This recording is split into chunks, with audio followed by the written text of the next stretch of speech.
আসসালামু আলাইকুম। সেনাপ্রধান ওয়াকারুজ্জামান সেনা সদরে একটি জরুরি বৈঠক ডেকেছিলেন।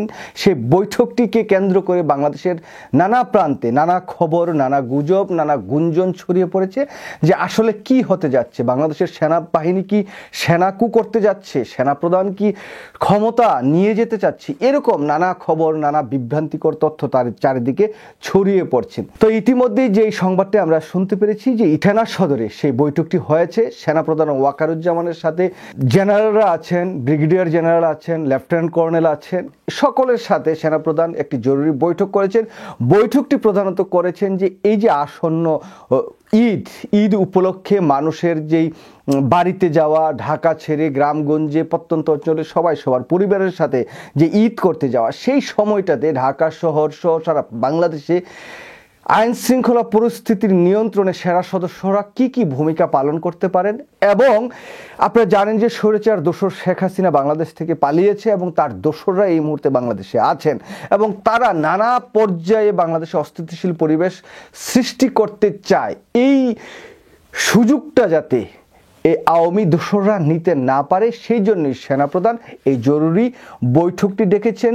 যেহেতু সেনাপ্রধান ইতিমধ্যেই ম্যাজিস্ট্রেটি পাওয়ার নিয়ে রাজপথে আছেন, সুতরাং সেনাবাহিনীর একটি দায়িত্ব আছে যে বাংলাদেশের জনগণের জানমালের নিরাপত্তা নিশ্চিত করা, যাতে জনগণের নিরাপত্তা নিশ্চিত হয়, যাতে তারা নির্বিঘ্নে এই ঈদটা উদযাপন করতে পারে। এর সাথে সাথে আমাদের ডক্টর মোহাম্মদ ইউনূস অন্তর্বর্তীকালীন সরকারের প্রধান, তিনি যেহেতু চায়না যাচ্ছেন 26 তারিখে, এই সময়টিতে যাতে বাংলাদেশে কেউ কোনো বিশৃঙ্খলা না তৈরি করতে পারে, কোনো অস্থিতিশীল পরিবেশ সৃষ্টি না হয়, এই সমস্ত বিষয়গুলি কিন্তু প্রধানত সামনে আসছে।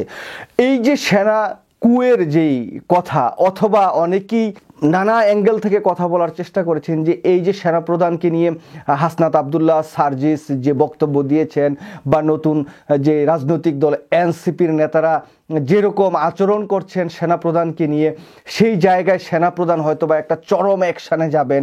সেনাপ্রধান সেই অ্যাকশানের মধ্য দিয়ে এনসিপির সকল নেতাকর্মীদেরকে গ্রেপ্তার করে রিমান্ডে নিয়ে পিটিয়ে হাত পা গুঁড়ো করে দিবেন, এমন চিন্তাভাবনা, এমন তথ্য কিন্তু চারিদিকে ডালপালা মেলছে।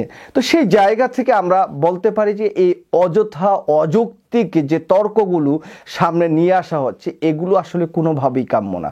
সেনাপ্রধান ওয়াকারুজ্জামান যেটা বলেছেন সেটা তার ঠিক হয়েছে কি ঠিক হয়নি সে বিষয়টি নিয়ে আমরা আলোচনা করেছি।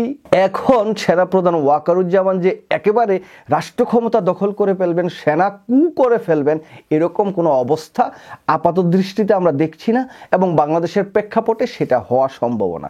অনেকেই মনে করেন যে সেনাপ্রধান ওয়াকারুজ্জামান যেহেতু শেখ হাসিনার খুব কাছের বা শেখ পরিবারের সদস্য, সুতরাং যে কোনো অপকর্মেও তিনি করতেই পারেন শেখ হাসিনার দোসর হয়ে। কিন্তু বাংলাদেশের যে প্রেক্ষাপট এখন দাঁড়িয়েছে, সেই প্রেক্ষাপটটা কিন্তু সেই শেখ হাসিনা সরকার যখন বাংলাদেশে ছিল সেই সময়কালের প্রেক্ষাপট না।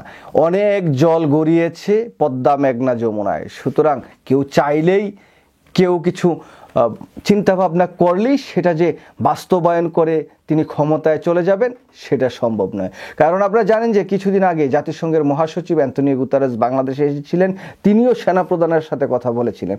আর যেহেতু রাষ্ট্র ক্ষমতায় এই মুহূর্তে আছেন ডক্টর মোহাম্মদ ইউনূসের মতো একজন ব্যক্তিত্ব, যার শুভাকাঙ্ক্ষী, খুব কাছের বন্ধু জাতিসংঘের মহাসচিব অ্যান্টনিও গুতেরেস থেকে শুরু করে সারা বিশ্বের নানা প্রান্তে যারা রাষ্ট্র পরিচালনা করছেন তারাও আছেন।